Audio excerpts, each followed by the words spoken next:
Imagine holding in your hand a simple nickel dated 1990. At first glance, it may seem like just another coin in the long series of Jefferson nickels that Americans used in everyday life.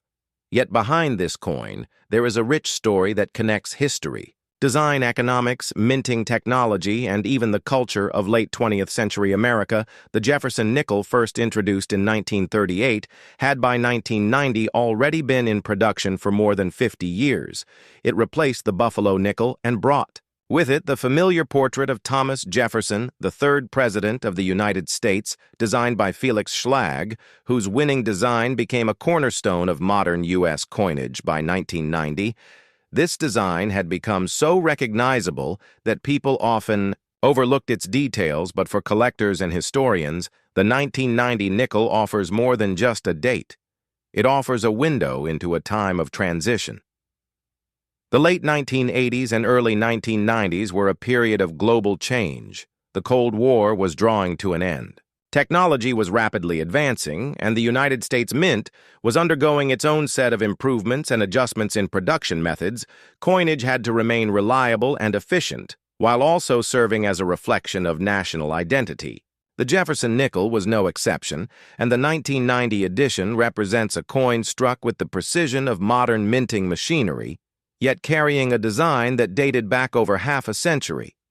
The obverse of the coin featured the classic profile of Thomas Jefferson. Facing left, his portrait had been refined slightly over the decades due to dye wear and technological adjustments, but the essence of Schlag's original design remained. Jefferson's hair detail, his coat collar, and the word Liberty, in his own handwriting style, continued to define the look of the coin. Above Jefferson's head read, "In God We Trust," while to the left appeared the word Liberty, followed by the year 1990. Mint marks P, D, or S would indicate whether the coin came from Philadelphia, Denver, or San Francisco.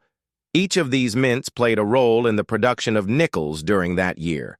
Philadelphia without a mint mark, Denver with a D, and San Francisco with an S, producing proof issues for collectors. On the reverse of the coin stood the image of Monticello Jefferson's Virginia estate, an iconic building that symbolized Jefferson's architectural talents as well as his vision for the young republic.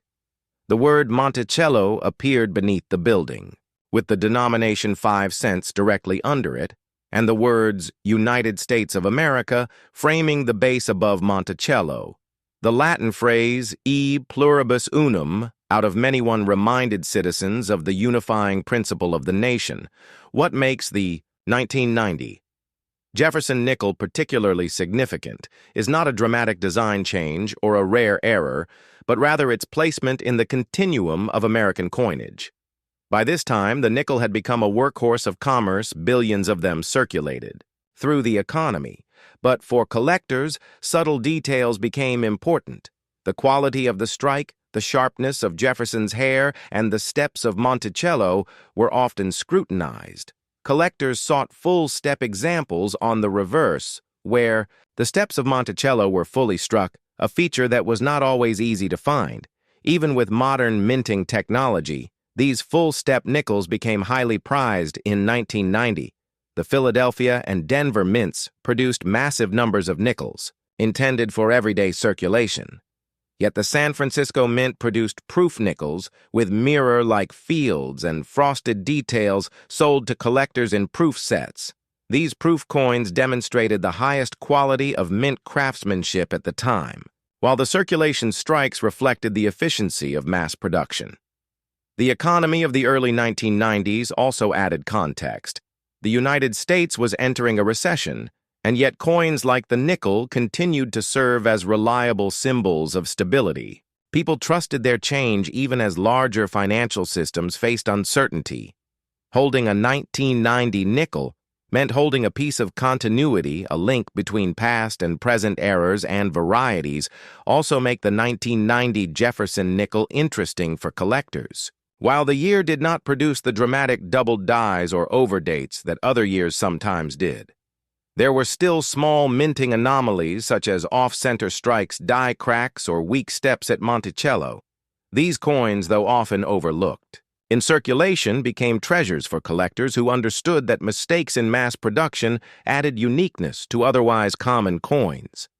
The Jefferson nickel itself had already lived through decades of American history from World War II, when its composition was changed to include silver due to wartime needs to the post-war boom of the 1950s and 1960s.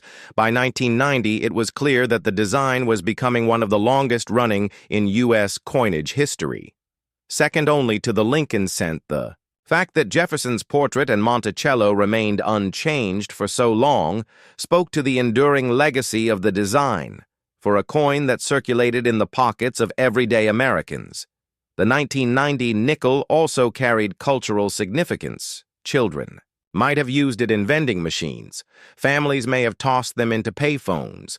Drivers dropped them into toll booths. Its purchasing power, though modest, symbolized the daily rhythm of American life. Coins like this traveled across states, into stores, restaurants, and households, silently recording the movement of a nation. When we think about the artistry of Felix Schlag's design, it is important to remember that Monticello was not just an architectural achievement. It was a symbol of Jefferson's vision for an agrarian republic. His ideas about democracy and liberty were tied into his home, and by placing Monticello on the nickel, the mint tied those ideals directly into American commerce. Every transaction with a nickel carried a reminder of Jefferson's contributions to the country. By 1990, numismatics, the study of coins, was also experiencing growth. Coin shows, coin clubs, and publications provided collectors with knowledge and community. Jefferson nickels were popular among collectors because they were affordable, widely available, and yet full of variety. Collecting a complete set from 1938 to the present was a challenge that appealed to many, and the 1990 coin was a required piece in that long chain. Looking at the broader historical picture, 1990 was a year of transition. The Berlin Wall had recently fallen, and the Soviet Union was on the verge of collapse. The United States was preparing to enter the Gulf War. Technology was moving toward the computer age, and yet coins remained a constant. A nickel, dated 1990, was a product of that exact moment, a small artifact that carries with it the story of both stability and change.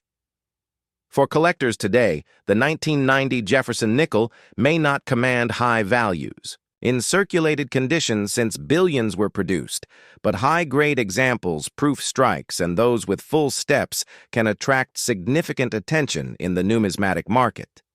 They serve as a reminder that even common coins can become important when placed in the right context. So when you hold a 1990 Jefferson nickel, you are not simply looking at a piece of metal. You are holding the continuation of a tradition that began in 1938. You are holding the artistry of Felix Schlag preserved. Across decades, you are holding a coin that passed through the lives of ordinary Americans during a time of great change in the world, and you are holding a small but meaningful piece of history that continues to tell its story to anyone willing to listen.